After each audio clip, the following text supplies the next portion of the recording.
welcome back to the Crawl Room. We're here once again in this wonderful ranty room for all things Formula One. The Saudi Arabian Grand Prix has come to a close and, yet another mildly dull race. It's a little bit more exciting than Bahrain, but I wouldn't say it was a spectacular one, was it? The only things that were really of note was, of course, Ollie Bman's absolutely incredible debut to the Formula One Championship after Carlos Sainz took poorly, of course, so get well soon, Carlos. And the train that was held behind Kevin Magnuson for so many laps. That was about it. Everything else was a bit mundane, wasn't it? But there we go. So, yes, as always, that was that. The Saudi Arabian Grand Prix was once again not going to be one for the history books, but oh well indeed.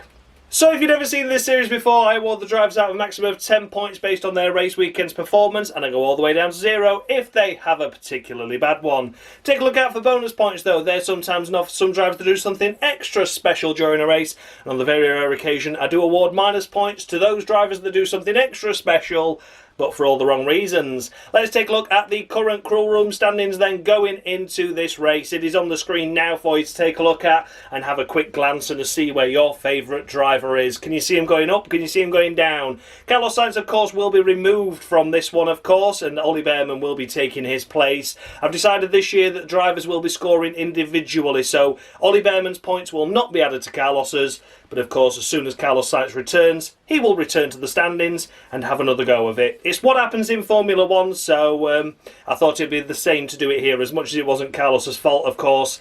Yes, Ollie Bman will be scoring some points this weekend, and it'll be interesting to see if he can remain ahead of some of the prolific drivers in Formula One, the ones that will be staying for throughout the season, we think anyway, and see whether he can stay ahead of some drivers come the end of the season. It will be interesting, won't it? But yes, Ollie Bman, of course, will be replacing Carlos Sainz at the end of the video. So let's kick things off with the race winner, of course, Max Verstappen, once a bloody again.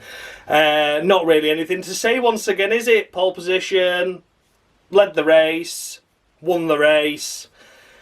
Yeah, not a grand slam. He didn't get fastest lap, and he didn't lead every lap, of course, as well, because Lando Norris decided not to pit under the safety car. But apart from that, it was faultless once again, wasn't it? I mean, there's nothing really much more that can be said for Max Verstappen at the moment this season, is there? We're yet to see an error by him, yet to see a mistake.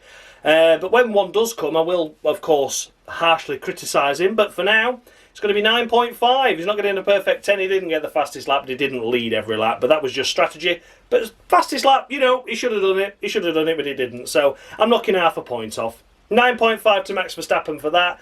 And again, there's nothing much can be said about his race at all, because he was just off into the distance. The only thing we can say is that Checo was quite a bit closer this time around than he was in Bahrain. So maybe, just maybe, we'll see a different Red Bull win soon. But at the moment, it's very much the Max Verstappen Championship, and he takes another 25 points to his tally after Saudi.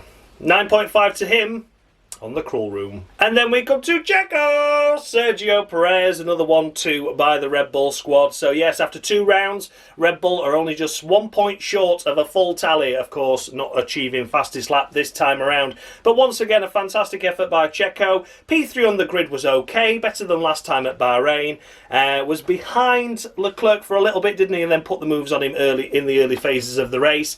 Got past him, got into second place, and then second place was where he stayed. But did only finish within about 7 or 8 seconds of Max, so was able to keep the gap relatively distant. I mean, I'm sure Max wasn't pushing flat out because he wasn't really in a race, but that was encouraging. Of course, the only downside to Checo's race was a 5-second time penalty they got for an unsafe pit release during the safety car window. Alonso had to brake to avoid him, but I mean 5 seconds didn't really matter, and it wasn't Checo's fault. He goes when he's told, and that's that. So I awarded Checo 8 points at Bahrain. He's going to get 8 points here as well. I think that was fair. Maybe I was overly generous by a point or 2 at Bahrain, so here I'm probably overly harsh by a point, but you know, it all works out in the end, doesn't it? Good to see another 1-2 for Red Bull. Good to see Checo being that second place runner though, which is what Red Bull are after. Be interesting to see what happens as the season progresses, because of course that's what happened last year. He started strongly and then fell away.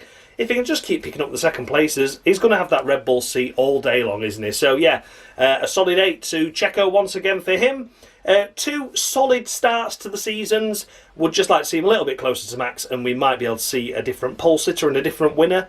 Even if it's still a Red Bull, it'd be nice to see a different winner, wouldn't it? But yeah, so for now, 8 to Checo. And then we come to Sha-la-la, oh, sha-la-la, sacre bleu, sha-la-la, le podium for Le Charles. Oh, fantastic effort. Good to see him on the podium, of course. The braking issues certainly didn't arise as they did in Bahrain. A good effort by Charles this weekend, it must be said. Front row, of course, P2 in qualifying, and in the race itself was able to stay ahead of Perez for a few laps, but then, of course, the inevitable of Red Bull got through and then held on to third for the rest of the way. So a good effort by him, really. He did the pit stop during the safety car, as did the majority of the field, so doesn't really make any difference. But wasn't fast enough for the Red Bulls, but was quicker than everyone else behind. That's fair enough. Took the fastest lap point away on the final lap as well, away from Lewis Hamilton, which was impressive, of course, because Lewis Hamilton, let's not forget, went on the alternate strategy, pitted for softs towards the end, and Charles, on very, very worn hard tyres, was able to set that fastest lap and nab it off him. So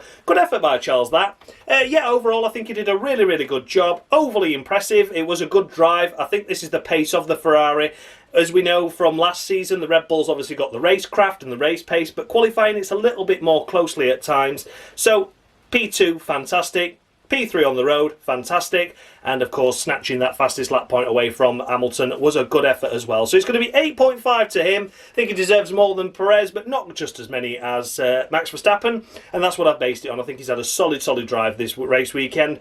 And not really much he could have improved on. Would have just been nice to see him maybe, second place. I don't know. But yeah, nonetheless, 8.5 to Shalala. In fourth place, we come to Oscar Piastri, no longer the rookie in Formula 1, and he really did have the advantage over his teammate this weekend, didn't he? Out-qualified him only by 1 place, but that's all that matters, and then effectively out-raced him as well. Of course, Lando did go on the alternate strategy, so, it was difficult to see where they were going to end up, but Piastri, in the early phase of the race, did have the measure of his teammate and was on the right strategy at the right time, finishing just 1 position away from the podium places. McLaren only picking up a few points and a handful of points last time out of Bahrain. Certainly got a lot more this time out because, of course, that P4 finish netted him 12 points just for Oscar on his own.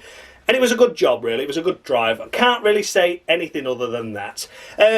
Oscar Piastri overall, sweet and simple, short and simple. It's going to be 9 points to him for that. Good effort, good drive, solid effort. And I'm knocking him the points off simply for the fact that he couldn't get around Hamilton that was on the alternate strategy. Not that it affected his position in the end, but being stuck behind that Mercedes car on worn medium tyres for as long as he was. It was a bit of a shame, wasn't it?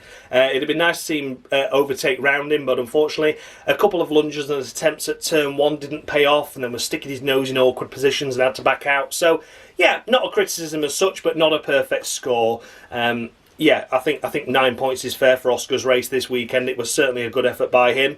And, out-qualified his teammate, out-raced his teammate, 12 points on the board. That'll do. Well done, Oscar. 9 points to you. And then we come to Fernando Alonso inside the top 5 once again. After just picking up a P9 finish in Bahrain, the Aston Martin looked a little bit better this time around.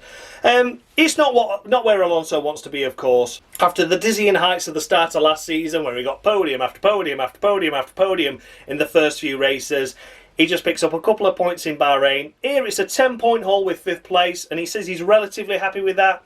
But he wants to be back on the podium, spraying the bubbly about, doesn't he? He really does. Alonso's race, once again, though, qualifying was a good effort, P4 for him, and in the race itself, finishing P5. Is there anything more he could have done there? Maybe, just maybe, should have beaten the McLaren. I'm not too sure. But, a good effort. A good effort. That's all you can really ask for him by that. The Aston Martin looked to be the 4th fastest team this weekend, and that's what he achieved, behind 2 Red Bulls, 1 Ferrari, and 1 McLaren, so there you go, 4th fastest team, P5. Can't really say much more than that, can you? Out-qualified those McLarens as well, which was a good effort. For Fernando Alonso, I have gone for 8.5 this weekend to him. He's happy with it, but is of course not over the moon, and neither are we. We'd love to see Alonso back up there, but it's good to see a bit more progress from where they were in Bahrain already, just in 1 week. From 9th to 5th, good points all difference there. And if they can build on that, they've got a couple of weeks now between there and Australia, so maybe they can understand the car a little bit more. And maybe, just maybe, we can see Alonso back on the Formula 1 podium very soon, but let's wait and see. So for now, 8.5 to Fernando. And in 6th place, we come to George George of the Russell, watch out for Fernando's rear wing. That's right, he was caught up behind it for most of the race, wasn't he? It was like something ridiculous. Well, basically, as soon as the safety car came in, really, wasn't it? And George Russell said it was just so frustrating because I was behind him, but I could not get into DRS. It was always 1.1 the gap, 1.2 the gap. It was never any more than 2 seconds and never any less than just over a second the gap, and it just meant that he couldn't reel him in. He just could not get through and get past him and get around him or even have the opportunity. He was just stuck looking at Fernando's arse, which I'm sure a lot of people will pay good money for, but that's not where George Russell wanted to be. So yeah, 6th place overall for George is decent, it's okay, it's a solid effort. This Mercedes car's not looking fantastic at the moment though, is it? It must be said. It's certainly a top 10 finisher, and that's what they're doing with it, but yeah, not doing well, is it? It's not doing well. The main thing that George Russell can do is beat his teammate Lewis Hamilton, and that is what he is doing. Even if it's not for a spectacular position like a spot on the podium or anything decent in qualifying, at least he's inside this area where you get a good chunk of points and he's not just picking up the scraps at the bottom of the top 10. So, yeah, good effort by George all around, really. Looks like he's got rid of his antics of last year at the moment anyway. Fingers crossed he keeps that up. But George Russell, for me, deserves a solid 7. A solid 7 to George for that. I think it was worthy of a solid 7. It'd be nice to see him get within that DRS of Alonso and maybe mount an attack, certainly to make the race a little bit more interesting and exciting. But yeah, overall, I think that is what it's worth. It's worth a solid 7, not really any more than that. It was just a good race, a solid race, but again, nothing special. And in 7th place, we come to the super sub. It's Ollie Bman. What a fantastic effort.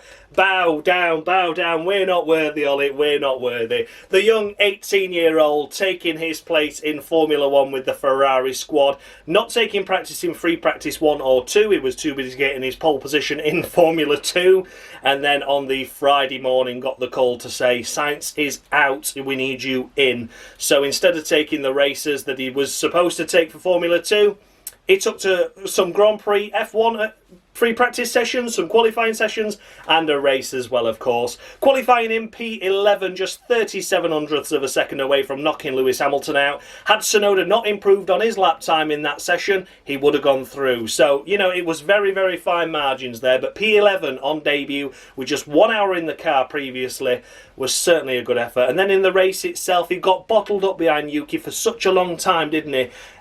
It was a strange and a bit of a frustrating affair, that, wasn't it, at the start, it must be said. He tried to get round him but couldn't quite manage it. After the safety car period, though, that's where it came into advantage. He got the massive toe down the long straight, dove it up the inside, and that really set pace for his race. Then he was able to be in clear air, as much as he wanted to be closer to the cars ahead, I'm sure. At least he was in clear air there and keeping a consistent pace, and that's what he needed to do. He said, of course, it was difficult to learn about the battery deployment and the levels of that, and when you use it all, whether it works or not, you've not got it then for a couple of laps until it regenerates. So it was really interesting insight in that point of view. And then, as mentioned, in the race itself, getting past the Yuki, that RB was very, very crucial to his race. And then he was able just to be consistent throughout the rest of the race. And then when Hamilton and Norris came into the pits to put their soft tyres on, because they went for the alternate strategy, the advantage he'd already got meant that they had something like 10, 12 seconds to try and catch back up. And you'd have thought on the soft tyres with about 12 laps to go, that was doable. But Norris and Hamilton started fighting with each other, and the soft tyres dropped off a little bit more quickly than the McLaren and Mercedes squad were hoping for, especially during the race. As the track gets rubbered in, the fuel load comes out of it. They thought the soft tyre might have been a bit more longevity in it than it actually had. So it got to around 4 laps to go, and you kind of saw that gap stabilise at 2 seconds, 2.2 seconds to Bman. And so long as there were no mistake from Bman, they were going to stay behind him, and that's exactly what he did. So he crosses the line in P7, securing 6 points, which is absolutely crucial. You know, no one's ever expected him to be up there with Carlos Sainz. You know, what he did in Bahrain, of course, was a podium. Leclerc's up there on the podium this time around in Saudi. No one expected that, but what people wanted from him was a solid, clean drive, and if he could finish inside the points, that would be key. And picking up 6 is a good haul. Elevates him to 10th in the Formula 1 standings at the moment as well, which is higher than he is in F2 because Prema had a nightmare in Bahrain, and then of course at Saudi he didn't take part and didn't even get his points for pole position either, even though he got it, so that was a shame. So yeah, he's higher than he is in the F2 standings. That's his main championship. Of course, it's looking likely that Sainz will be returning for Australia, and if that's the case, then well done Bman. What a fantastic effort for him. And yeah, a great good news story, which is what Formula 1 needs at the moment, because it's just full of negativity and shite racing. Bman was the story we needed at the misfortune of Carlos Sainz, and again, great to see him at the circuit on Saturday. Carlos, just 24 hours after surgery on your appendix, he's in the paddock. He shouldn't have done that in my eyes, but he did it to show his, his affection towards the team, and also to support Ollie Bman and his dad, that were absolutely shitting himself at every given opportunity that the cameras played to him. So yeah, great to see Carlos in the paddock, of course, and great to see Ollie Bman secure some fantastic points. So it's going to be 11 points to Ollie Bman. He's getting a 1 bonus point there because he thoroughly deserves it. What a fantastic effort by him to do what he's done. With the little time he had in the car as well. Fantastic effort. Bravo, Ollie. Bravo. 11 points to you. And you will not finish last in this Cruel Room Championship, I feel sure. Whether you do take part in Australia or whether this is it, you're certainly not going to be finishing last in the standings come the end of the year. I can promise you that. So congratulations, Ollie. 11 to you. Then we come to Lando Norris in the McLaren, the first driver on this list to go for the alternate strategy. Start on the mediums, keep going, keep going, keep going, keep going, keep going. Don't pit under the safety car, and then pit for softs at the end. As mentioned already with Ollie Bman, he closed the gap from around 12 seconds to 2, and then the tyres just didn't really have any more in it. It was defending more from Hamilton than actually trying to gain on Bman ahead. Finishes P8. It's a disappointing effort. I think P6 was probably on the cards there. Maybe P5 at an absolute push, but I do think the McLaren should have been closer than they were, but of course it was the alternate strategy that put Norris down here, and he couldn't really do much more. It'd have been nice to see him catch and overtake Bman, and I do think that was possible, but as mentioned, Norris had Hamilton for company behind, so had to focus on maintaining what he had as opposed to going for anything further.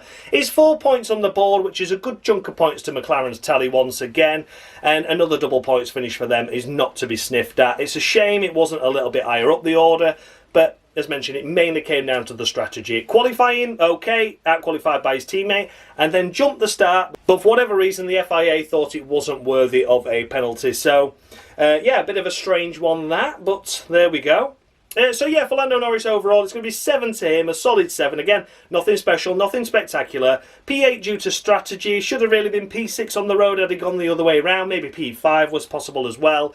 But yeah, consolidated his efforts, kept Lewis Hamilton behind him, and that was that really. So yeah, a solid 7 to Lando Norris. And in 9th place we come to Lewis Hamilton, only picking up a couple of points again. The other drivers go on the alternative strategy. Yeah, I mean really with Hamilton it was a case of trying something and seeing whether it worked or not. Because if it would have worked and it would have worked as well as it would have been inside the top 5 potentially there. So yeah, there were chance for bigger points for Hamilton this weekend. Don't discredit him for that. But so far these first 2 races of the season we're not seeing a lot from Hamilton, are we? Has he fallen out of love with Formula 1? Has he just fallen out of love with Mercedes? Is he just anchoring to get into that Ferrari spot? Was he a little bit annoyed that Bman became the first Brit into a Ferrari since 1990? You know, is it those little attributes that he wanted to have and then couldn't have due to the circumstances put him off a bit? I don't know. I don't really know. I don't know what's going on with Hamilton at the moment. But so far, it's not been a great 2 races, has it? I think I maybe been generous by a point, potentially, with this score. But I'm scoring him in the middle of the row 5. I think it was a great defensive effort on Oscar Piastri on fresher tyres. It's just a shame it didn't matter. The qualifying, of course, wasn't as good as George. The race itself was lower down from George, which is what made him go on to the alternate strategy. Couldn't get past Norris. It was, you know, the cars that he needed to fight with and could fight with, he still didn't get around them. But yeah, I think overall it was an average race, and that's why it's a middle of the road 5. Like I say, maybe generous by a point there, but we'll see how he gets on next time out in Australia. You know, we know the car's not worthy of podiums at the moment. Hamilton clearly knew something going into this season that he wasn't going to be happy with the Mercedes, which is why he jumped ship to Ferrari. You know, there's obviously something going on behind the scenes there, and yeah, it's a bit of a shame to see him only be P9. But yes, middle of the road 5 anyway to Lewis Hamilton. Another average race. And then the last of the point scorers, it is of course Nico Hulkenberg.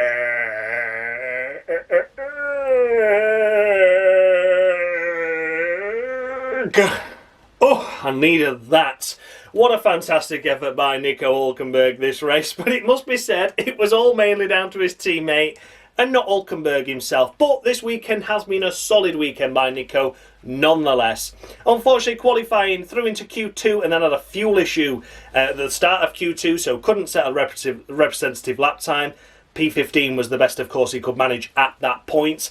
Not his fault at all. And then in the race itself, was running round in that 12th, 13th area, so did gain a couple of places off the line. And they elected to go for the alternate strategy with Hulkenberg to try something different, which put him onto the fringes of the top 10. Then, of course, it came his teammate to do a fantastic defensive drive to mean that when Nico Hulkenberg pitted, he still came out in that 10th place, which was absolutely crucial. And this is literally what it's going to be now. The top 5 teams are locked in. Those top 5 teams are going to secure those 10 place finishers. Those 10 places with inside the points are going to be going to them. So if there's any sign of a chance that these other teams can get that point, they've got to go and do it, haven't they? And that's exactly what As orchestrated between the two of the drivers and with the strategies as well. Split the strategies, split what the drivers did. Fantastic effort by the pair of them. Well done indeed. So, of course, that means that for Nico Hulkenberg, I'm going to be scoring him a solid 8 points this weekend. Fantastic effort. He's not going to be a perfect 10. You know, at the end of the day, I know he was helped by his teammate, but he still had an impressive drive himself, didn't he? Qualifying wasn't his fault. The race fell his way due to the strategy that Haas put him on and the fact that he had a teammate to help him as well. So, this is what we're going to see more of, I think, this season, when we've got the chance for the little teams to score the points. I mean, we say little teams, they're still multi-million-dollar industry teams, aren't they? But they're not quite ready yet to score the points. The top 10's locked out. It's invitation only, and when that invitation comes, they've really got to do whatever they can to make sure that one car gets that 1 point. That's what Haas did perfectly today. That's what Nico Hulkenberg did perfectly today by a flawless drive. So it's a solid 8 to Nico Hulkenberg for him. A great start. Haas, the first team outside the top 5 to secure a point. Could be crucial. Could be crucial. 8 to Hulkenberg. Finishing just outside the points in P11, it is Alex Albon in the Williams. Now, this is actually a good result for Williams because that P11 elevates him into 7th in the Constructors. So the first team that hasn't scored points, they're the highest on the list now. So even these placings are crucial at the moment. It's back in the days of the early 2010s, wasn't it, with the HRTs and the Virgins and the Lotuses. It was all to do with the highest position. Points aren't coming, but it's the highest position. So, yeah, you know, for Alex Albon, he had an up-and-down race, it must be said. Qualifying was not as good as we were hoping. James Vowles was kind of hoping that that car could get inside the top 10, but it just didn't look like it could it? Clearly lost a bit of straight line speed, and that's where Williams have been the most advantageous over the previous years. So yeah, unfortunately out in Q2 for Alex. And then in the race itself, it was looking like he was racing round with Kevin Magnuson, which was a good effort. Inside the top 14, wasn't he, really? Where he qualified was where he was sort of racing, and then had damage from Kevin Magnuson not coming over on him, but the wall coming around, and Kevin Magnuson not quite giving him enough room, damaging his front wing, and it took him a few laps to adapt to that. In the meantime, he lost a few places, but then was able to claw them back through. Crossed the line in P12, elevated to P11 as a result of Magnussen's many time penalties, which we'll come to in a moment. Yeah, but P11 finish for Alex Albon in the end. It's a good effort. It's a solid effort. Again, nothing special, nothing spectacular, but he was able to drive around the issues he had with the wing damage. It's a shame he got caught up in that train, but again, just couldn't get around him, as could so many others, you know. They were all relatively stuck, weren't they? Relatively wedged. So, for Alex Albon, it is going to be, of course, a solid 7 to him. Solid 7 for Alex. Again, nice to see him up here. Shame it's not inside the points, but has just played blinder. And, yeah, it's a shame. that it couldn't have just been that little bit more, but again, at the same time, it was a solid effort. A solid 7 to Alex. And in 12th place, we come to that pesky driver of Kevin Magnuson. Yeah, what could be said other than a fantastic defensive drive for him? Now, normally, with 20 seconds worth of time penalties and getting investigated for multiple things, it'd be slapping up with a klaxon there and an of the week appearing. But Kevin Magnuson really recovered it for his team this time around, and not only that, he drove really cleverly after he'd done all the holding up as well. Haas, of course, pitted Nico Hulkenberg to make sure that he was able to get out ahead. That was confirmed, that was done, and they said, job done, Kevin. Good lad, good lad. Then he put his foot down and absolutely pissed off into the distance. He, of course, brought Alex Albon with him, but was able to build up quite a nice cushion there of about 5-6 seconds. But because he then buggered off into the distance, all the other cars couldn't follow him, so they all got lapped up to 13th place, which meant that the 20 seconds worth of time penalty that he got didn't actually make that much difference. Yeah, okay, he lost 1 place out to Albon, but still finished P12 because all the other cars were lapped. So I just thought, you crafty bastard. You crafty bastard. So yeah, do I think 20 seconds was harsh? Absolutely. I think the incident with Alex Albon, even Alex has said, looking back on it, it's a racing incident. You know, it's difficult to judge. Why have they got this silly wall that jinks out for no real good reason? Well, because Formula 1. And then the lunge up the inside of Tsunoda, even if that was worth 10 seconds worth of time penalties, he'd already got 10 anyway, and his job at that point was to defend and hold everyone up for dear life, wasn't it? And yeah, he probably knew he was going to get another 5-10 second time penalty. Whatever, my race is already over. At this point, I just need to hold these cars up. So he lunged up the inside of Yuki, and then proceeded to hold him up for 20 odd laps. Fantastic effort. Can't say fairer than that. So for Kevin Magnuson, of course, it wasn't a perfect weekend by his standards, of course. And yeah, you know, on another day, it could have been him picking up the point or not. But I do have to punish what he has done. But at the same time, I have to praise what he's done as well. So he's going to get 6. He's going to get 6, Kevin Magnuson. A good effort by him to really consolidate what trouble he had on. 20 seconds worth of time penalties. He mitigated that by only losing a place in the end due to the pace he had after Hulkenberg had pitted. And prior to Hulkenberg pitting, he was holding up a train of 6-7 cars there and was doing a mighty job. So congratulations, Kevin, on a great drive. Do have to mark you down, though, for what you have done in the race. But 6 points nonetheless to him. Well done, Kevin. Top job. And then we come to Esteban Ocon. Esteban to you ain't like Esteban Ocon. Well done to Esteban Ocon for finishing a staggering P13.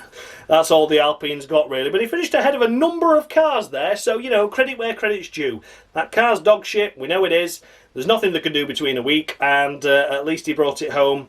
P13, okay, good finish, good result.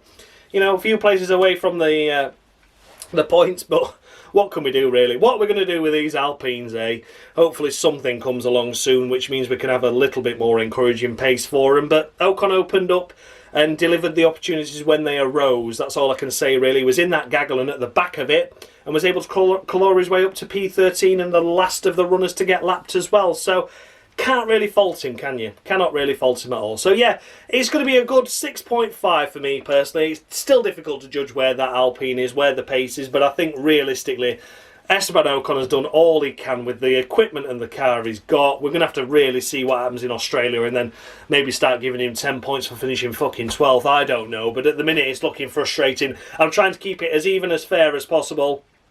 I think it's a solid drive, but I just don't know. I just don't know. So yeah, 6.5 to Esteban this time around. And yeah, we'll see what happens from there. But for now, 6.5. And then finishing in 14th place, we come to Logan Sargent in the Williams. And he escapes an of the week by this much. This much, Logan. Are you listening? This much. You're doing nothing to impress me at the moment at all. It's just that I need to fucking calm down with the of the weeks to start the season off with, that you're not got one. So you need to really count your chuffing chickens, my friend, because that was not a good race weekend at all, was it for you? Qualifying P19, and that was only because Zhou Guanyu didn't get a chuffing lap in. You know, it's like, what are you doing? And then in the race itself, he was at the back of the gaggle, but managed to get some way ahead of some of them. But at the end of the day, it's still not impressive. Still not impressive at all. So yeah, he does avoid and of the week by the thinnest of thin margins. And for Logan Sargeant, it's going to be one solitary point, and you need to thank me for that. You really, really do, because that was not a good drive. And it crashed in FP3 as well, didn't he? Broke the track rod, so that wasn't a good effort, but at least it was free practice, and he was able to get out and qualify, even though he was still on the back row. So yeah, 1 point to Logan. Not seen anything impressive this race, but at least he had less spins than he did last year, so progress, I guess. But yeah, so far, not really delivered anything capable of remaining in that seat. And once again, you've got Bman chomping at the bits behind the scenes. He's already proved himself, already scored more points than Logan has done. You know, could say Kai, could say not, but then you look at Liam Lawson, already scored more points than what Sargent's done, waiting in the wings again. Come on, come on. 1 point, and thank me for it, to Logan Sargeant. And then we come to Yuki Tsunoda after what was a great qualifying. It was a great qualifying to get inside the top 10, out-qualified Lance Stroll as well. I mean, there's not really much surprise there, Stroll's fucking useless. But, you know, he still out-qualified Lance Stroll, and it thought like, okay, you know, a good start off the line, stay within that top 10. You could maybe scrape a point here, But as it was, it didn't work out that way. The alternate strategy, of course, for other cars ahead meant he dropped round to around this 12th place area. And he got dive bombed up the inside by Kevin Magnuson, rightly or wrongly cut the track and got a penalty for it. And then he was held up by Kevin Magnuson, and then this is when his race unravelled, really. He did some good moves and some good overtakes, but then was overly cautious at turn 1 and turn 2 after he got the move done down the long straight, start finish straight, to get the move done, and then just gave Magnuson too much room at times. And then when Magnuson showed him the door and pushed him off the road again, because it was his right to do so, he had the corner, that's when he lost more places and lost his head and just tumbled out of this pack that was all stuck behind Magnuson. He went up, he was close to the points, but once he got stuck behind K-Mag, some frustrating overtakes that he should have been a little bit more firm with Kevin Magnuson on.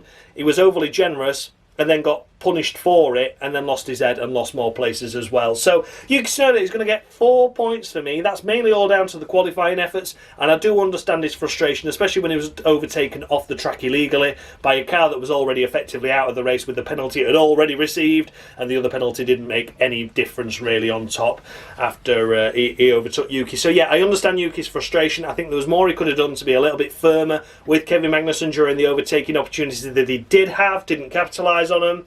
But at least he tried. At least he tried. That's all I'm going to say for that. So yeah, 4 points to Yuki Tsunoda. What could have been, didn't happen, but there we go. 4 to Yuki. And finishing behind Yuki Tsunoda is, of course, his teammate, Daniel Ricciardo.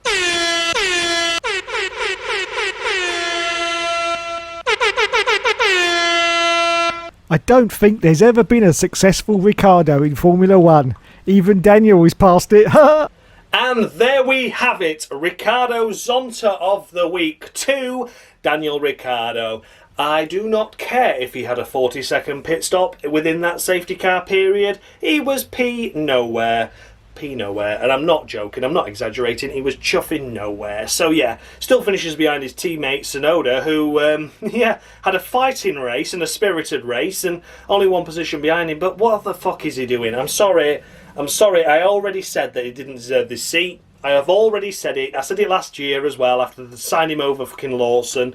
That what's he going to do? He's going to bring nothing to the table. And so far, what have we seen? Bullshit team orders to make him look better than Tsunoda, and then nowhere near good enough for Tsunoda. It's only that Tsunoda lost his head and stuck in a battle that Ricciardo finishes 1 place behind him. But for the most part, Ricciardo did nothing this race. Trailing round at the back, blah, blah, blah, blah, blah. Finishes at a couple of cars at the end. I'm not interested. I'm really not interested. So yeah, it's ridiculous. I just don't get it. So yeah, a bit of a shame. I had a spin as well with a few laps to go. Oh God, bravo. Fucking bravo. Just useless. Useless, Daniel. I'm sorry. As much as you might be great as a person and a personality, already mentioned it with Logan Sargeant, there's younger talent waiting in the wings. Far better, far greater. You know, that RB might not be point scoring opportunities, I admit that, but it's better than what you did this weekend. So yeah, Daniel Ricciardo, a frustrating one, and he's getting a Zonta of the Week.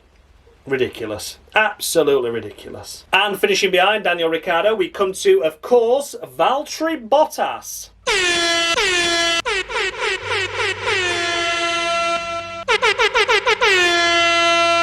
My career went on into the 2000s, you know. Sadly, I didn't get any better. And making it 2 out of 2 for Valtteri Bottas. It is a Zonta of the week to him. So the only driver so far to have a De Cesaris and a Zonta. What a fantastic effort. What a collection of drivers you are amassing. Valtteri Bottas, what on earth is happening to you? Once again, miles at the back. Miles at the back, nowhere near anyone. And Daniel Ricciardo, who I've just criticised there and heavily criticised him for it, had a 40-second pit stop under the safety car, and Bottas was behind Ricciardo. So where the fuck did it all go wrong for Bottas? Maybe he had a slow stop as well. Not interested, though. It's not good enough. It's not acceptable. I don't need to prove my worth. Everyone already knows how good I am. Do they really, Valtteri? Well, I'm struggling to see it, I've got to be honest. 2 really incredibly lacklustre drives, and I don't even care if the state kick me up the arse Sauber actually has no pace or not. It should do more than what it's doing, and it's not doing anything. Valtteri Bottas said, oh, I'm expecting, you should prepare yourself for a few surprises. Well, so far, you've not surprised me at all. The only surprise I've got is I still didn't think I was going to give you 2 of the weeks out of 2 in the first 2 rounds. So you have surprised me, but not in the way I expected. Yeah, Valtteri Bottas, once again, a lacklustre drive. Not interested, really not. He needs to seriously book his ideas up, because this is already ridiculous. I'm sorry, but we can't be having this. I told you the grid was poor. I mean, most drivers know it's poor. Most people know it's poor. It's one of the weakest grids we've had in Formula 1 for a long time, and we had it last year as well, and nothing changed. Nothing changed. Something drastic's got to happen now, because the drive, it's just mediocre. It's mediocre 1. It's not even F1. It's not Formula. It's not the pinnacle anymore. It's the penis. It's just a chuffing penis 1. It's just, it's just not even good. It's not even good. So yeah, it's not the pinnacle. It's a penis. It's a load of piss. That's what it is. So yeah, Valtteri Bottas. Another of the week, and this time it's Ricciardo Zonta. And finishing last of the runners, we come to Zhou Guanyu in the other Steak Sauber, kick me up the arse, whatever it were, fucking yawn. And again, another driver that is this close. You were this close, Zhou, to getting a Zonta of the week.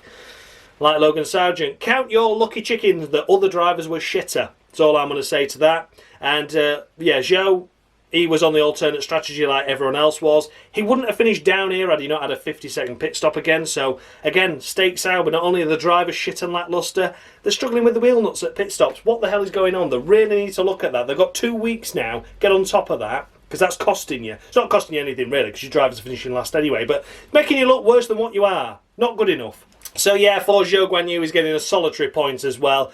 Big crash in free practice 3. The team really, really close to getting him out for qualifying. They did get him on track, but unfortunately he was first to take the checkered flag, missing it by 4 seconds. So they were 4 seconds short of getting him out there. I'm sure, Zhou could have gone a little bit quicker and maybe caught that up. But anyway, that's by the by. But he was close to taking the flag and maybe starting a lap where he would have probably finished ahead of Sargent, but he didn't do that. And then in the race itself, went for the alternate strategy. Kevin Magnuson doing a fantastic job of holding everyone up for his teammate, but Zhou Guanyu was already about 10 seconds behind Hulkenberg, so he'd have come out in and around that gaggle and on the fresher tyres. You'd like to think that maybe he could have been P13, in the lapped runners, but, the head of the lap runners, of course, which was Ocon. Maybe could have seen a P13 finish from him there, but in the end, it wasn't. The slow pit stop absolutely ruined it for him. So yeah, a solitary one to Zhou Guanyu. Nothing much more to say other than this close to a Zonta. Really needs to be careful going forward, because there's already the drivers that I knew were pissing me off are pissing me off. It's happened already. 1 to Zhou. And then we come to the list of retirements in this race. The first on this list, the last in the race, of course, managing a mighty, incredible, substantial, inconceivable 6 laps before stuffing it into the wall. It is Lance Stroll.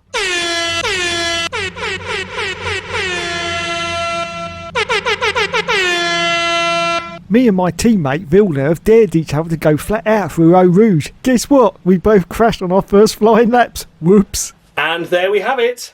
No surprises there. Zonta of the week, of course, to Lance Stroll for being an absolute donut. Absolute helmet. Yeah, 6 laps into a Formula 1 race. Fantastic effort. What an incredible achievement there, Lance. Tagged the wall, stuffed it in the wall. Your team weren't even that interested in you. They weren't even watching your race, were they? Can you bring it back, Lance? No, I can't. I'm in the fucking wall. All right, no worries. We'll just carry on watching Alonso then. You have a safe journey back to pit lane. Okay, mate. Love you. Bye. Surely this is it now for Lance. Surely this is his final season in Formula 1. His daddy cannot be taking any more of this. He really can. He's behind Ollie Bman in the championship, I'd just like to add. Behind Ollie Bman in the standings, who's just literally turned up in his first ever Formula 1 race and popped himself 10th in the standings. And here's, Daddy Stroll's son, Lancey boy. 1 point in Bahrain, which was just the pace of the car, I'll admit that. But then here in Saudi, 10th in qualifying, behind an RB, behind a V-carb. And then stuffs it in the wall after 6 laps. Fuck's all that about? So yeah, Lance Stroll. Very, very unimpressed by Lance Stroll, but when am I ever impressed by his efforts? He really doesn't surprise me anymore. So yeah, surely that's the end of his career. I hope it is. I mean, we've still got a full season of him, I know that much, but fucking hell, get rid of him. Get rid of him. Yeah. The Zonta of the Week 2, Lance Stroll. And then last but by no means least, of course, it is Pierre Gasly, which on the formation lap decided that, yeah, his car was like, no, you're not having 6th gear. Completed the formation lap anyway and pulled it off the line, and then immediately had to retire at the end of lap 1 due to a gearbox issue, of course. Not getting into 6th gear is not really good thing, is it, on a high-speed circuit? So, yeah. Elected to retire. They're probably blown up anyway, to be honest with you, when you've got issues like that right off the line. Alpine once again proving that the reliability is not there and the pace of the car's not there either. So yeah, big scratching head moments down at Alpine, but not Pierre Gasly's fault. Out of the maximum of 5 points I can score a retirement. That's just my rules. I'm going to score Pierre Gasly 4. 4 points to him. I think that's fair. Couldn't really assess what he was capable of. Qualifying again out in Q1, that's just where they are. And in the race, of course, couldn't even take part in it. Did a lap, bless him. So he gets 4 points for those efforts. I don't want to see him lose out too much, but again, I can't praise him for what couldn't be done. It wasn't his fault at all. So yeah, there you go. Ending off with a little bit of a shame, really, for Gasly and the Alpine squad, but 4 to him, and that's that. So there we then, guys, those were the runners and riders of the Saudi Arabian Grand Prix Crawl Room. Let me know your thoughts and feedback down below. Did I score any drivers too high? Any too low? The updated standings with the scores I have just awarded are on the screen now for you to take a look at. Have a look and see where your favourite driver is. Yeah, of course, Ollie Bman there, 11th, already quite substantially ahead of a number of drivers already. Carlos Sainz removed for 1, but when he's back, he'll go back in, and then at the end of the season, we'll have the full tally of where the drivers end up. This won't be the last we see of Ollie Bman in Formula 1, I'm sure. Maybe the last we see this season, perhaps, but certainly not the end of him in Formula 1. He's proved his worth. He really, really has. And then I said there's going to be a surprise for you this time around. If you looked at the community tab the other day, I said there was a surprise coming.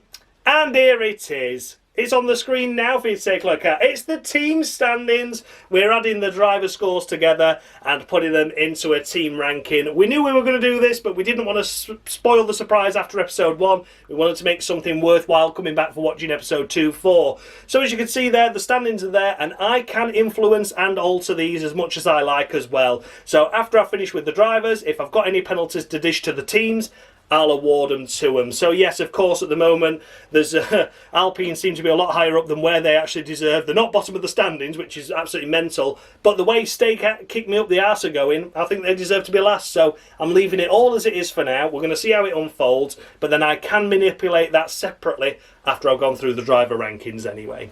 A massive thanks as always goes out to Dan, formerly of Mushy Gaming, currently under Dan Bartlett of course, for providing me with the intro, the scoreboards that you see on your screen, and for the driver icons in the corner as well. That side of that side, I can never remember. And of course, who can forget Dave, F1 Games PlayStation, for providing me with the of the weeks that you all know and love. You don't know you love them yet though, because you don't know who's coming next week, but there's a different one every week for you to sink your teeth into. And some of the old favourites that you've seen earlier on in the season as the years progress may come back as well, if I have to award a lot of the weeks during a round. Let's wait and see.